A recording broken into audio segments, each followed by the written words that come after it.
ท่านสาธุชนผู้มีความสนใจในธรรมทั้งหลายการบรรยายประจำวันเสาร์แห่งภาควิสาขบูชาในชุดคู่มือจำเป็นสำหรับการศึกษาและปฏิบัติเป็นตอนที่8ในวันนี้อาตมาจะได้บรรยายโดยหัวข้อว่าวิธีการใช้อานาปานสติให้เป็นประโยชน์แก่กิจการในบ้านเรือนฟังดูก็แปลกดีในบ้านเรือนในที่นี้หมายความว่าไม่ได้เกี่ยวกับธรรมะโดยตรงแต่จะเอามาใช้ในบ้านเรือนในการประกอบอาชีพในการดำรงชีวิตในการเยียวยาแก้ไขปัญหาอย่างบ้านเรือนโรคภัยไข้เจ็บเป็นต้นข้อนี้มันมีปัญหาอยู่บางอย่างคือคนโดยมากไม่ยอมเชื่อว่าธรรมะอันสูงสุดในพระพุทธศาสนานั้นจะเอามาใช้ได้ในบ้านเรือนหรืออย่างธรรมดาสามัญมีคนเคยกล่าวกันแนะกันแหนด่านั่นแหละพูดกันตรงๆว่าอาตมานี่เอาธรรมะของพระพุทธเจ้ามาใช้ในเรื่องบ้านเรือนซึ่งไม่ถูกหรือผิดหรือจะเป็นมิจฉาทิฏฐิไปเลยเช่นว่าอริยมรรคมีองค์8ไม่อาจจะเอามาใช้ในเรื่องบ้านเรือนมีแต่สำหรับจะไปนิพพานเท่านั้นอาตมาก็บอกว่าโอ้ยิ่งกว่านั้นอีกโพชฌงค์7ที่ทำให้ตรัสรู้นั่นแหละเอามาใช้ในบ้านเรือนทำไร่ทำนาก็ได้นี่ก็ได้พูดกันมาเดี๋ยวนี้ค่อยยังชั่วหรือลดผู้คัดค้านลงไปได้มากเดี๋ยวนี้ก็ยังจะพูดต่อไปว่ามันใช้ได้อย่าได้เข้าใจไปถึงว่าไอ้ธรรมะชั้นสูงที่ไปบรรลุมรรคผลนิพพานนั่นจะมาใช้ในประโยชน์ทั่วไปไม่ได้เอามาใช้ได้ดูเองเถิดความเพียรหรืออิทธิบาทหรือพละหรืออินทรีย์เหล่านี้ซึ่งเป็นโพธิปักขิยธรรมนั่นแหละเอามาใช้ได้ที่บ้านที่เรือนแม้จะทำไร่ทำนาถ้าประกอบไปด้วยธรรมเหล่านี้แล้วก็ทำได้ดีมีผลดีเราจะต้องรู้จักนำมาใช้ให้ถูกเรื่องแล้วมันก็ใช้ได้อยากจะยกตัวอย่างว่าในของบางอย่างที่มันมีค่ามากถ้าจำเป็นจะต้องเอามาใช้อย่างของมีค่าน้อยหรือไม่มีค่ามันก็ได้เหมือนกันทำไมจะไม่ได้สมมติว่าเพชรพลอยแพงมากเราจะเอามาใช้เป็นกระสุนยิงหนังสติ๊กไม่ได้เลยถ้าเอามาใช้มันก็ได้ทำไมมันจะไม่ได้นะอาจจะว่าจะเอามาใช้หรือจะไม่เอามาใช้เท่านั้นแหละหรือว่าทองคำนี่ถ้าไม่มีเหล็กเข้ามาจะเอาใช้ทำลูกกระสุนบรรจุกระบอกปืนยิงคนได้หรือไม่ได้มันก็ได้เหมือนกันนี่จะต้องรู้ไว้ว่าถ้ารู้จักใช้แล้วมันก็ใช้ได้กว้างขวางนะเพียงแต่ว่ามันไม่จำเป็นที่จะต้องใช้หรือมันสงวนไว้ใช้อย่างอื่นดีกว่าแต่เดี๋ยวนี้ถ้าจำเป็นมันก็ต้องใช้ได้สำหรับอานาปานสตินี่เอามาใช้ได้ยังไม่ฝืนความรู้สึกหรือไม่ฝืนเหตุผลอะไรเลยเอาเรื่องอานาปานสติมาใช้กับกิจการบ้านเรือนทั่วไปกี่เรื่องก็ได้เดี๋ยวจะได้บรรยายกันไปตามลำดับเอาเรื่องไปนิพพานมาใช้ในการทำนาก็ได้อย่าว่าแต่เรื่องอานาปานสติส่วนหนึ่งเลยโพชฌงค์7ธรรมวิสติธรรมวิจยะวิริยะปีติปัสสัทธิสมาธิอุเบกขา7ประการนี้มาใช้เรื่องทำนาก็ได้ว่ากันย่อๆว่าสติข้อแรก ระลึกถึงเรื่องที่จะต้องทำนาจะต้องหาน้ำหาท่าหาข้าวหาพืชหาอะไรต่างๆให้ระลึกก็เลือกเป็นธรรมวิจยะเลือกที่ดีที่สุดที่เหมาะสมที่สุดมันก็ใช้ความเพียรทำลงไปแล้วก็มีปีติ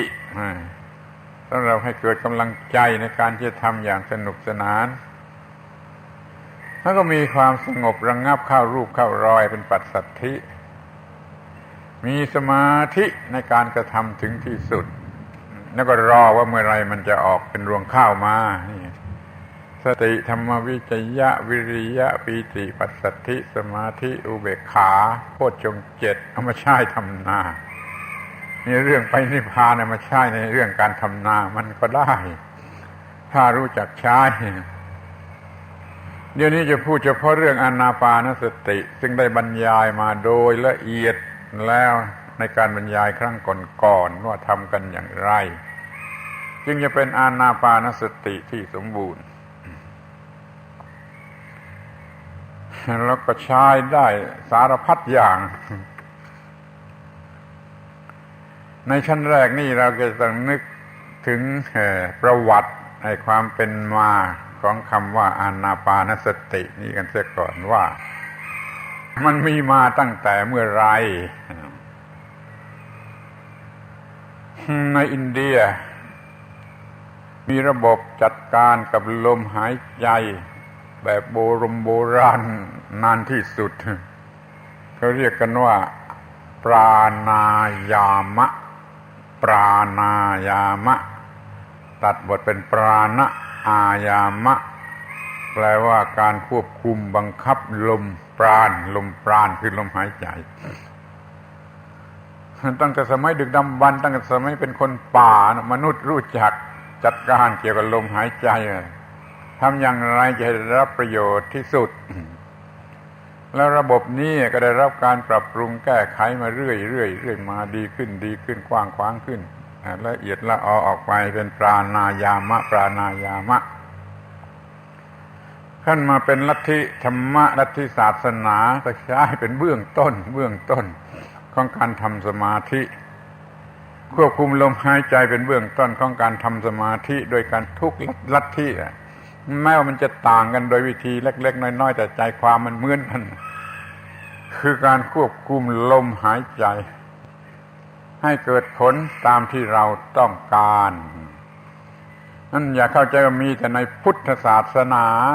ในลัทธิโยคะโยคีลัทธิใดๆก็ตามเขาใช้ปราณายามะเป็นพื้นฐานเป็นหลักการพื้นฐานหรือว่าเป็นบุพภาคแห่งการกระทำนี่เรียกว่าเรื่องลมหายใจนี่รู้จักกันมาแต่ดึกดำบรรพ์รู้จักใช้เป็นประโยชน์เท่าที่จะทำได้จนมากลายเป็นเรื่องทางธรรมทางศาสนาเป็นสมาธิที่เป็นบาดฐานของวิปัสสนาจนกระทั่งเป็นตัววิปัสสนาเสียเองเป็นอานาปานสติสูงสุดเป็นวิปัสสนาเสียเองก็รู้ธรรมะอันสูงสุดได้นี่เรียกว่าการใช้ระบบลมหายใจให้เป็นประโยชน์นี่ได้ใช้กันมาแล้วตั้งแต่ต่ำที่สุดจนถึงสูงสุดโดยเฉพาะในพระพุทธศาสนาเป็นอานาปานสติ16ขั้นแล้วก็ได้ผลเป็นมรรคผลนิพพานดังที่ได้บรรยายมาแล้วโดยพิสดารทีนี้เราก็จะต้องมาดูกันบ้างในแง่ของธรรมชาติล้วนๆธรรมชาติล้วนๆลมหายใจมันเกี่ยวข้องกันกับระบบกลไกต่างๆในร่างกายการจัดการลงไปที่ลมหายใจมันจะมีผลเนื่องกันไปถึงอะไรก็ได้ที่เรียกว่ามันเนื่องกันแล้วก็มากมายเสียด้วยลมหายใจนะมันจะขับไล่ความรู้สึกเลวร้ายใดๆออกไปได้เมื่อกลัวขึ้นมา คอยลองหายใจแบบอานาปานสติช้าๆละเอียดเดี๋ยวมันจะขับไล่ความกลัวให้หายไปหรือว่ามันประมาจนทำอะไรไม่ถูกก็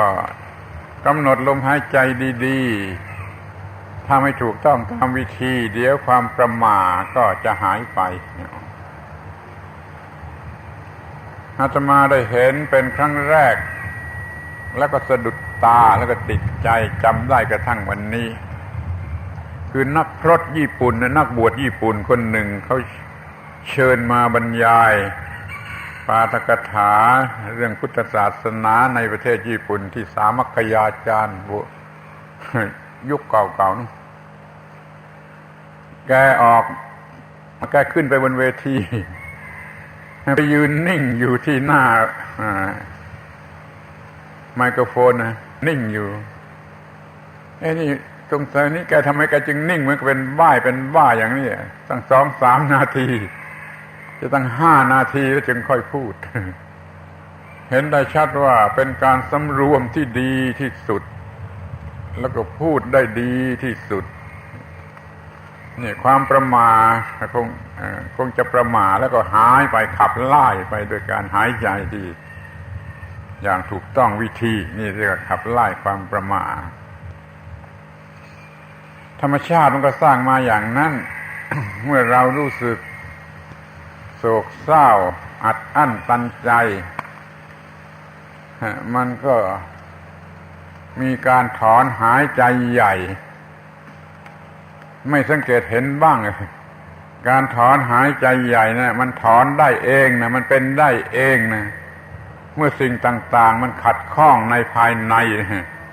ร่างกายมันก็จัดการของมันเองถอนหายใจใหญ่ให้ยาวให้คล่องความอึดอัดความขัดแค้นความจะร้องไห้มันหายไปนี่ลมหายใจมันช่วยแก้กันได้อย่างนี้ดังนั้นเกี่ยวกับสุขภาพอนามัยมนุษย์โบราณจึงได้รู้เรื่องนี้มากใช้ลมหายใจแก้ปัญหาในการเป็นอยู่อย่างสบายคือจะให้เด็กมันจะร้องไห้หรือเด็กมันจะสะอึกนี่เอาให้มันหายใจยาวๆหายใจแบบอานาปานสติเดี๋ยวมันก็หายมันก็สบายรู้เรื่องธรรมชาติสร้างกันมากำหนดกันมาอย่างนั้นถ้าว่าเลือดมันออกมากหายใจให้ละเอียดบังคับลมหายใจให้ละเอียดค่าเลือดมันก็จะออกน้อยหรือบางทีมันอาจจะหยุดไปเลยนี่เรียกว่าเขารู้เรื่องลมหายใจกันมาตั้งแต่ดึกดำบรรพ์ตั้งแต่มนุษย์ยังจะเป็นคนป่าอยู่ก็ได้บังคับลมหายใจโดยวิธีต่างๆสืบกันมาจนถึงยุคพระพุทธเจ้านี่เรียกว่าใช้กันทั่วไปหมดใช้เป็นการอิทธิฤทธิ์สมาธิเหาะเหินเดินอากาศอย่างพวกยักษ์พวกมารในหนังสือเรื่องจักรวงนี่บริกรรมคาถาแล้วก็เป่าไป3 คาบลุกขึ้นรบได้อีก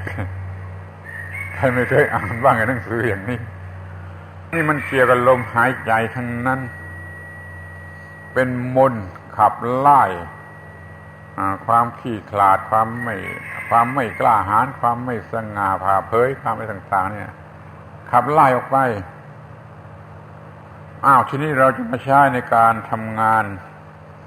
ในหน้าที่พอเหนื่อยขึ้นมาลองหายใจยาวถอนหายใจยาวมันก็หายไถนาเหนื่อยก็มาแล้วลองหยุดถอนหายใจยาวสักพักก็หายนี่ทำการทำงานหรือว่าจะทำอะไรให้ดีก็ถอนหายใจยาวนึกอะไรไม่ออกเรื่องที่เคยจำได้นึกไม่ออกก็ถอนหายใจยาวนั่งทำสมาธิถอนหายใจยาวเดี๋ยวก็นึกออกเลยมันเป็นการปรับระบบต่างๆภายในร่างกายให้มันเข้ารูปให้มันถูกต้องหน้าที่การงาน จึงใช้กันทั้งในทางศาสนาและทางไสยศาสตร์อานาปานสติของพวกอื่นก็มีไม่ใช่มีเฉพาะของพวกพุทธจนกระทั่งมันกลายเป็นไสยศาสตร์เวทมนต์คาถาการไล่มนต์นี่ก็ต้องบังคับลมหายใจก็ต้องพ่นไปเป็นคาบให้ถูกต้องตามกฎเกณฑ์มันก็ได้ผลเป็นเรื่องทางจิตใจนี่เป็นเรื่องธรรมชาติเกี่ยวข้องกับธรรมชาติมาแต่ดึกดำบรรพ์จงรู้จักลมหายใจว่ามันเกี่ยวข้องกับระบบประสาทความรู้สึกความคิดความนึกกลไกต่างๆในร่างกายตับไตไส้พุงมันก็เกี่ยวข้องกับลมหายใจพูดแล้วมันก็ว่ามันแกล้งพูดถ้าคุณถ่ายไม่ออกจะเบ่งก็ต้องปรับปรุงลมหายใจให้เหมาะพอเหมาะแล้วก็เบ่งก็อุจจาระออกมานี่มันก็ใช้ลมหายใจให้เป็นประโยชน์แก้ปัญหาได้ไปเสียทุกสิ่งทุกอย่างทำให้ไม่ขอบคุณปราณายามะคือการบังคับลมหายใจกันเสียให้ถูกต้องยิ่งรู้จักมากเท่าไรก็ยิ่งใช้เป็นประโยชน์ได้มากเท่านั้นที่เด็กๆเขาสะอื้นร้องไห้สะอื้นนั่นจำเป็นที่สุดที่จะต้องทำอย่างนั้นเพื่อขับไล่อารมณ์ร้ายขับไล่ความผิดปกติให้มันเข้ารูปการร้องไห้สะอึกสะอื้นนั่นไม่ใช่เป็นเรื่องผลร้ายแต่เป็นเรื่องผลดีที่จะขจัดความไม่ถูกต้องความไม่เป็นระเบียบอะไรให้มันเข้ารูปเข้ารอยนี่เรื่องของลมหายใจมันเป็นไปได้มากอย่างนี้ทีนี้จะมาดูกันให้ละเอียดให้ชัดเป็นเรื่องเป็นราวไปทีเดียวว่ามันจะทำอะไรได้บ้างพูดตัดลัดสั้นเลยถ้าอยากจะสงบเดี๋ยวนี้อยากจะสงบกายสงบใจสงบอะไรเดี๋ยวนี้นะก็มานั่งสำรวมลมหายใจให้ละเอียดลงมันก็จะสงบเดี๋ยวนี้ถ้าต้องการความสงบเดี๋ยวนี้สงบกายสงบใจอะไรก็ตามลมหายใจทำให้สงบเดี๋ยวกายก็สงบพอกายสงบจิตก็สงบฉันอยากจะสงบเดี๋ยวนี้ไม่ต้องไปหายาเยอะเลยมากินที่ไหนทำลมหายใจให้ละเอียดให้สงบให้ระงับเป็นลำดับลมหายใจสงบกายสงบจิตสงบโดยอยู่ด้วยความสงบเดี๋ยวนี้มีความสงบได้เดี๋ยวนี้แต่อาศัยการกระทำทางลมหายใจทีนี้อยากจะพูดอีกสำนวนหนึ่งว่าอยากเป็นพระเดี๋ยวนี้ ฉันอยากจะเป็นพระเดี๋ยวนี้ ก็ทำลมหายใจเถอะทำลมหายใจให้สงบให้ระงับให้ยันเป็นพระแท้จริงกันมาทันทีไม่ต้องบวชไม่ต้องโกนหัวไม่ต้องนุ่งผ้าเหลืองอยากจะเป็นพระเดี๋ยวนี้แล้วอึดใจนี่น่าจะเป็นพระนะกำหนดลมหายใจให้สงบให้ระงับให้เย็นลงนั่นคือเป็นพระในความหมายที่ถูกต้องเป็นพระได้โดยการบังคับลมหายใจให้สงบให้ระงับให้ละเอียดเมื่ออยากจะทำงานเตรียมตัวสำหรับจะทำงานทางกายงานทางจิตงานอะไรก็ตามไม่ว่าจะไปไถนาจะลงมือไถนาจะทำนาจะไถนาเดี๋ยวนี้แล้วสงบระงับลมหายใจเต็มที่ร่างกายปกติระบบประสาทปกติก็ไถนาสนุกไปเลยแม้แต่จะเขียนจดหมายสักฉบับ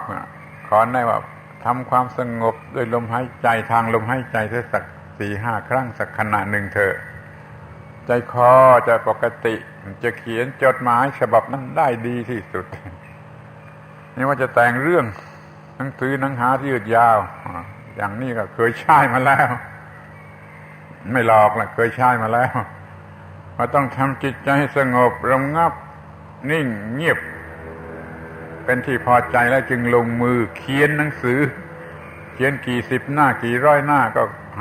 พยายามหาความสงบมาขั้นไว้เรื่อยขั้นไว้เรื่อยพอรู้สึกว่าจะรวนเรก็ทำความสงบพอสงบแล้วเขียนอีกพอมันจะรวนเรก็ทำความสงบอีกเขียนอีกเนี่ยแม้จะทำงานก็ทำอย่างนี้กำลังทำงานอยู่ก็ทำอย่างนี้กำลังทำงานอยู่ก็ทำอย่างนี้ทีนี้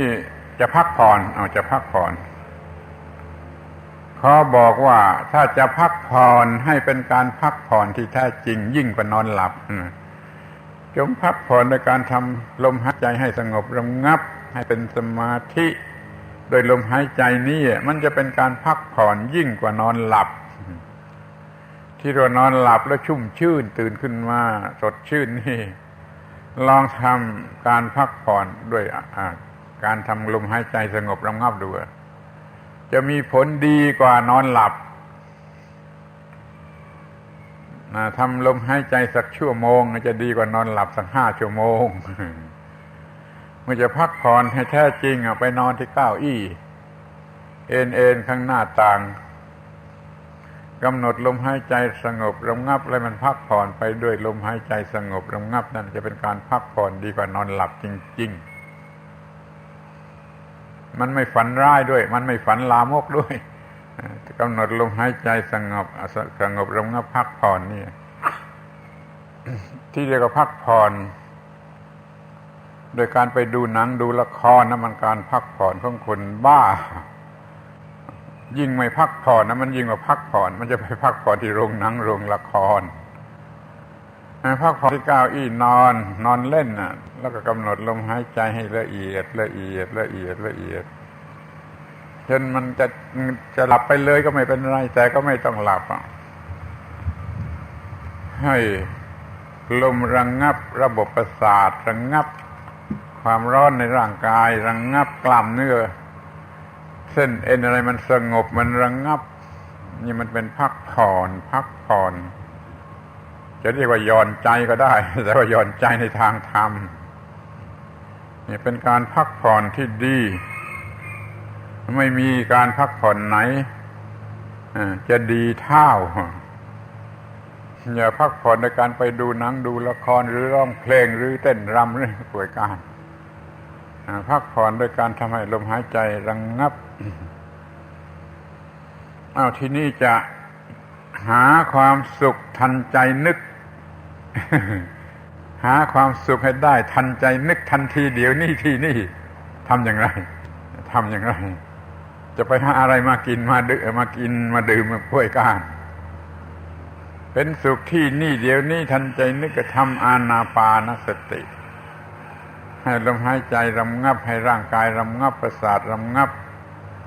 มีความพอใจในความระงับและจะเป็นสุขได้ในเวลา 2-3 นาทีทันใจที่นี่และเดี๋ยวนี้ขอยืนยันว่าเป็นสิ่งที่ทำได้รับประกันขอให้ไปลองดูเลยเขาทำให้จริงๆสักหน่อยเท่านั้นแหละจะหาความสุขที่นี่ทันทีเดี๋ยวนี้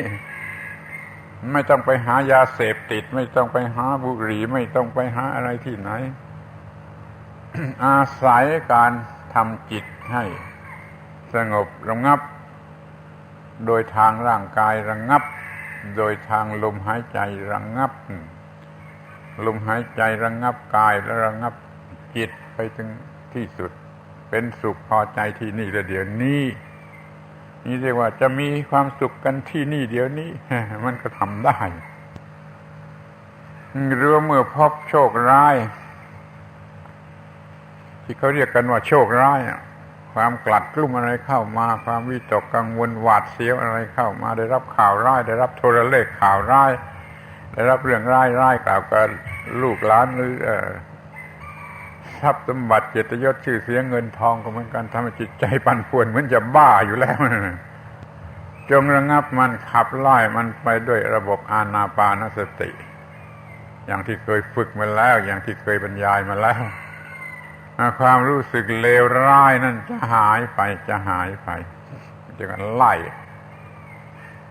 ความรู้สึกเลวร้ายเนี่ยเรียกขับผีปีศาจออกไป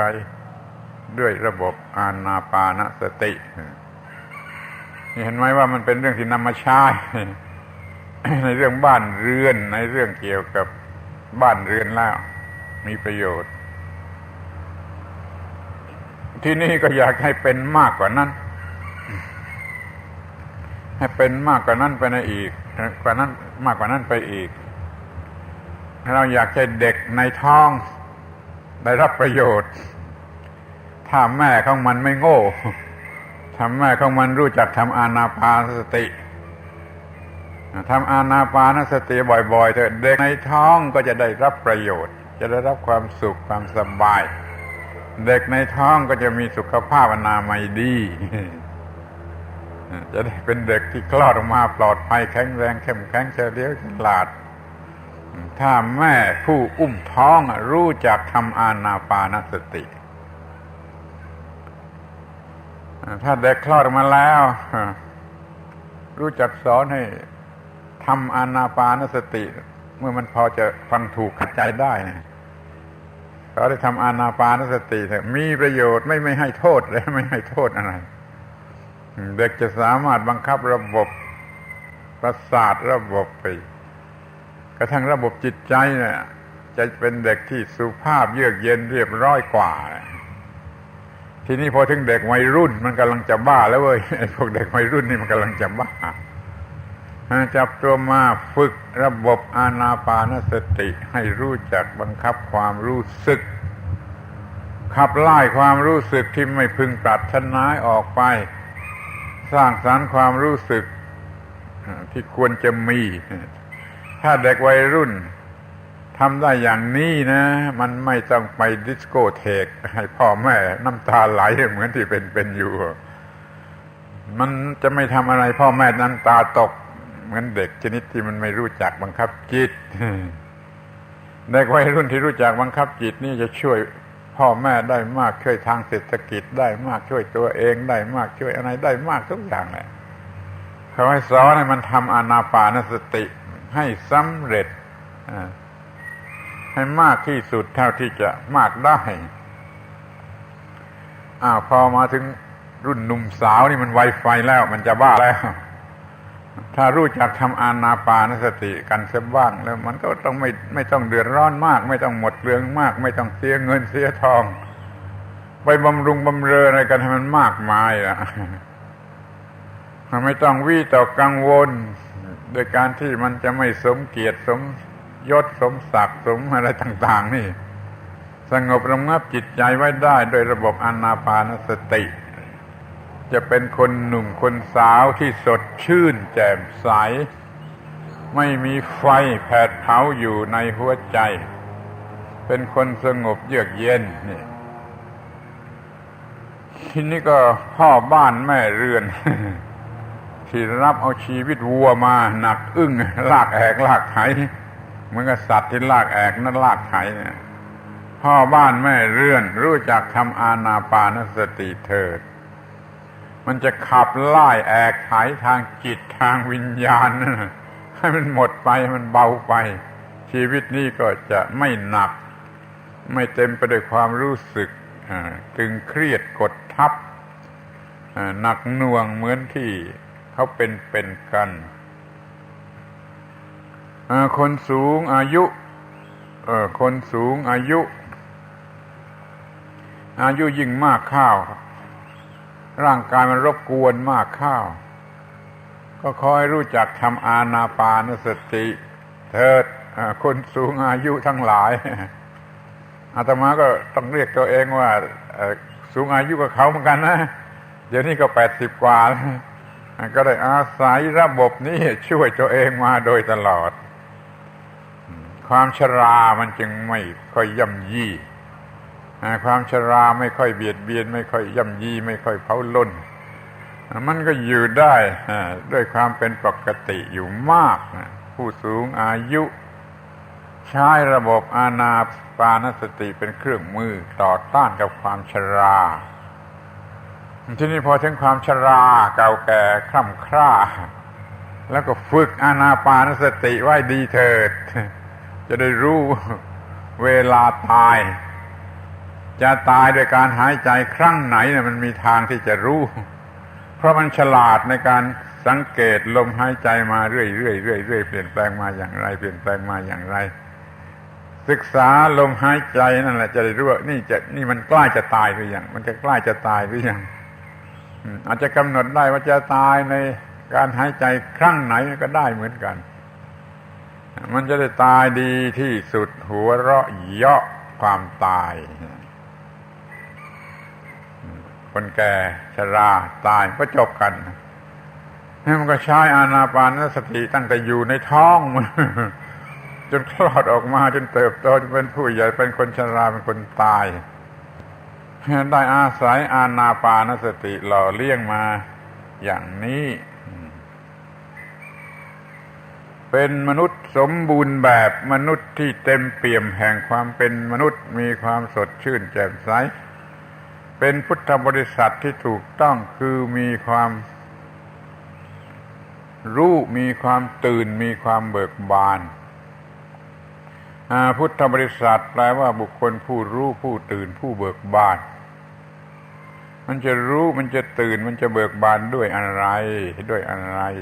ขอเสนอว่าด้วยระบบอานาปานสติจะทำให้รู้เรื่องที่ควรรู้โดยเฉพาะอย่างยิ่งเรื่องอนิจจังทุกขังอนัตตาแล้วก็ตื่นจากหลับคือตื่นจากความโง่ตื่นจากอวิชชาไม่ใช่ตื่นตูมตกใจไม่ใช่แต่ว่าตื่นจากหลับด้วยกิเลสนั่นน่ะตื่นมาเสียได้จากความหลับด้วยกิเลสนี่ก็เป็นผู้สดชื่นแล้วก็เบิกบานด้วยอำนาจของธรรมะเป็นบานที่ไม่โรยบานที่ไม่กลับหุบแล้วก็ไม่โรยเป็นผู้รู้ผู้ตื่นผู้เบิกบานได้ถึงที่สุดโดยอาศัยอำนาจของอานาปานสตินี่เรียกว่าถ้าจะดูกันตามวัยระดับแห่งอายุแล้ว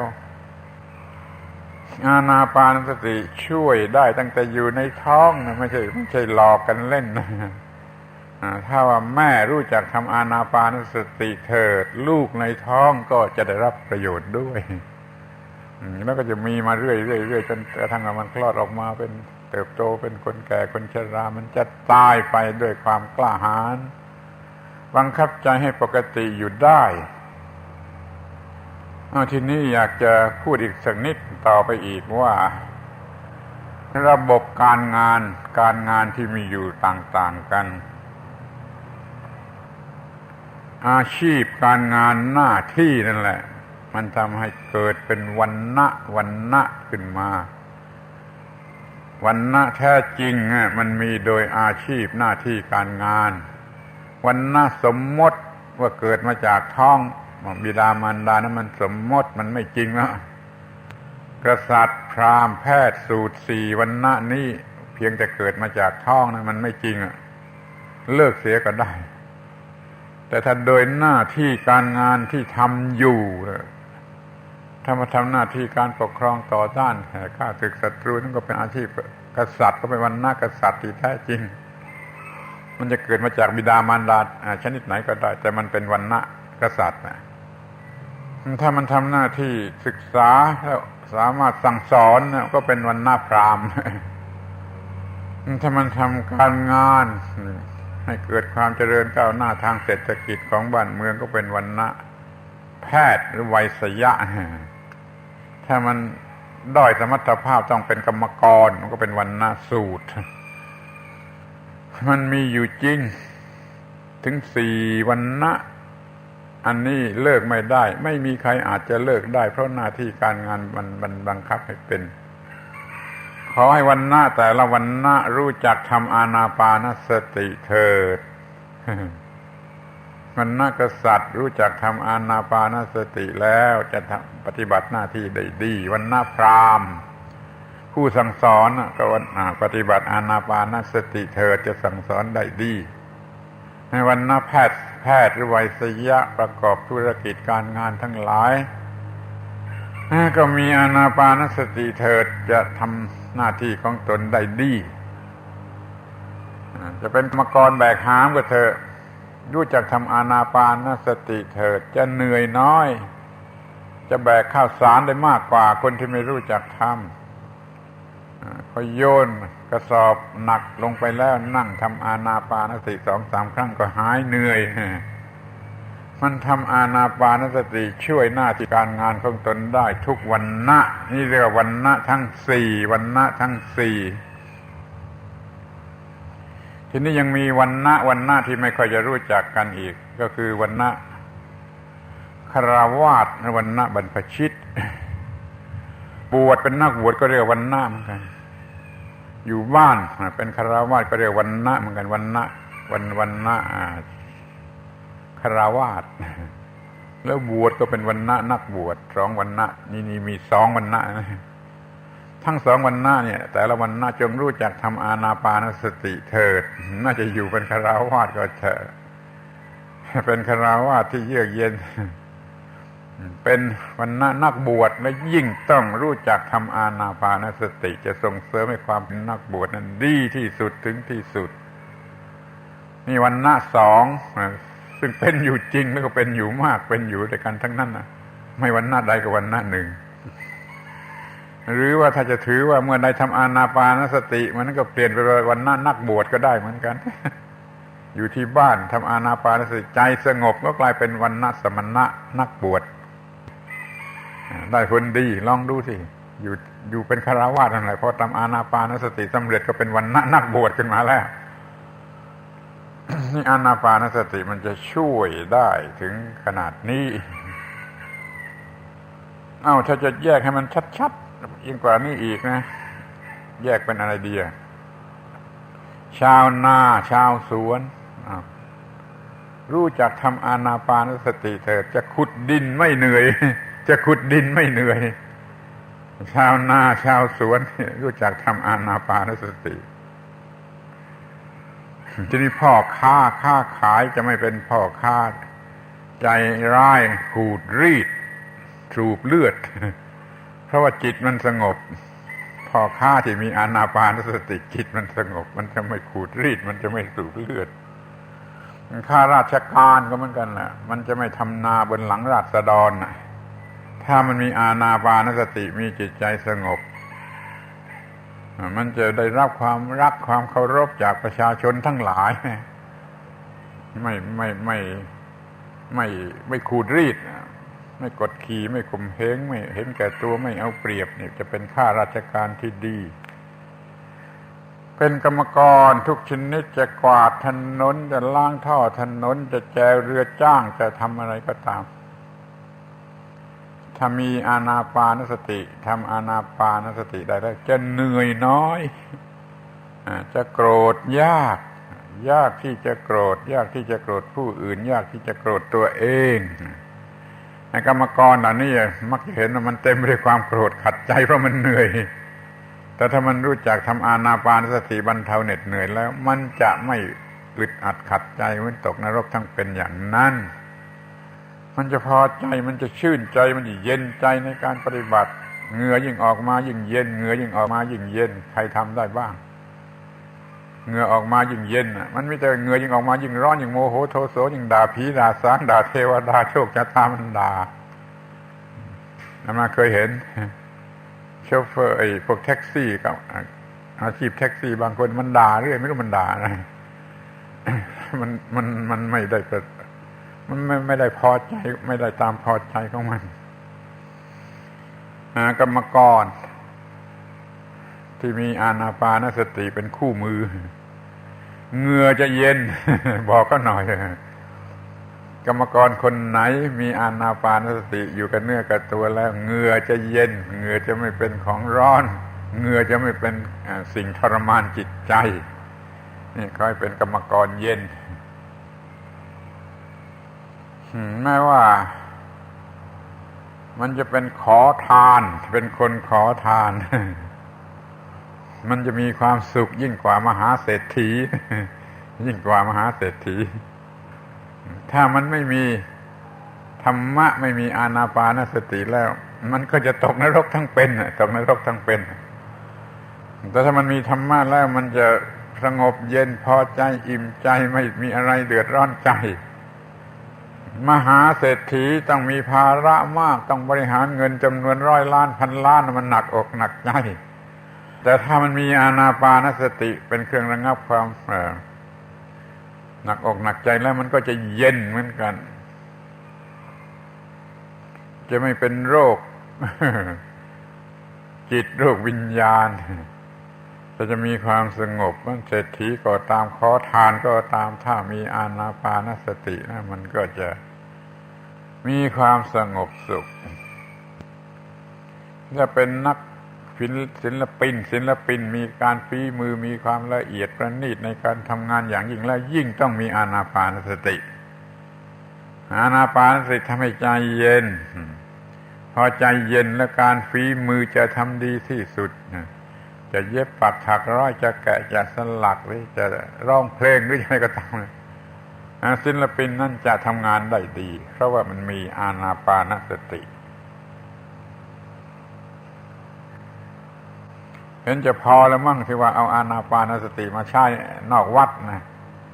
เอามาใช้ในกิจการบ้านเรือนคอยลองคิดดูเท่าที่กล่าวมาแล้วนี่มันแก้ปัญหาได้มากมายมหาศาล